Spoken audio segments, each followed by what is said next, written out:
Баткен табышмактуу жаратылышы көз жоосун алып суктандырган, азыркыга чейин сыры ачылбаган тарыхый жайларга бай. Анын бири Мадыген.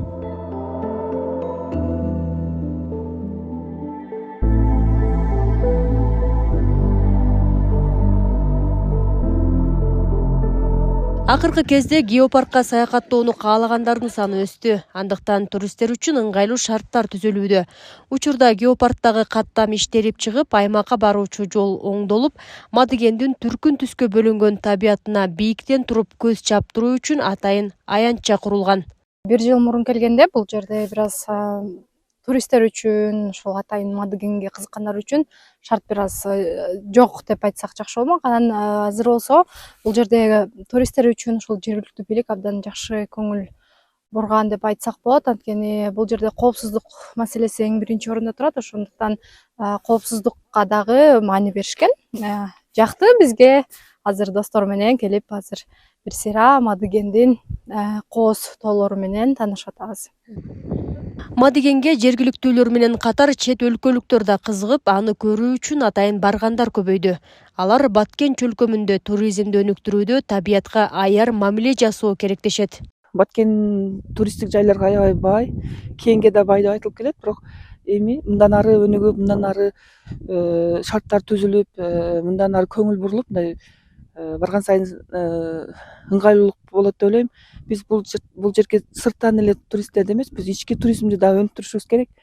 Ички туризм келгенден кийин биз ошол нерсени биз өзүбүз сактай билишибиз керек, коргоп, ошого аяр мамиле жасап, келгенде көрүп, суктанып жакшы маанилер менен кеткен жакшы. Бул жерден көтөрүп кетиш же булгап кетиш же мындай нерселер болбош керек деген ойдомун. Бул аракеттер албетте Дубандагы туризмди өнүктүрүүгө багытталат. Каражат Баткен облусун өнүктүрүүгө бөлүнгөн 500 миллион сомдун эсебинен ишке ашып, жалпы суммасы 3 миллион сомго бүткөрүлгөн. Алдыда аймакты жашылдандыруу иштери аткарылып, туристтердин агымын көбөйтүүгө шарттар түзүлмөкчү. Ал жерге быйыл биз кароо аянтчасын толугу менен бүтүрүп пайдаланууга бердик. Бул кароо аянтчасы 30 августта президент Урмат Садыркожоевичтин онлайн катышуусунда Кара-Кыргыз автономиялуу областынын түзүлгөндүгүнүн 100 жылдыгын ураанын алкагында 100 жылдыкка 100 объекттин катарында ачылды. Бүгүнкү күндө пайдаланылып атат.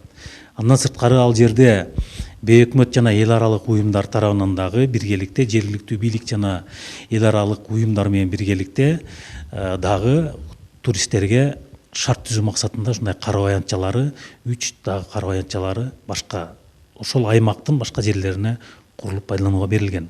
Мадыген кооз жаратылышы менен гана эмес, ал жерде байырлаган сейрек кездешүүчү жаныбарлары менен дагы белгилүү. Геопарктагы түстүү тоолор байыркы замандагы Сармат деңизинин түбү болгон деген маалыматтар бар.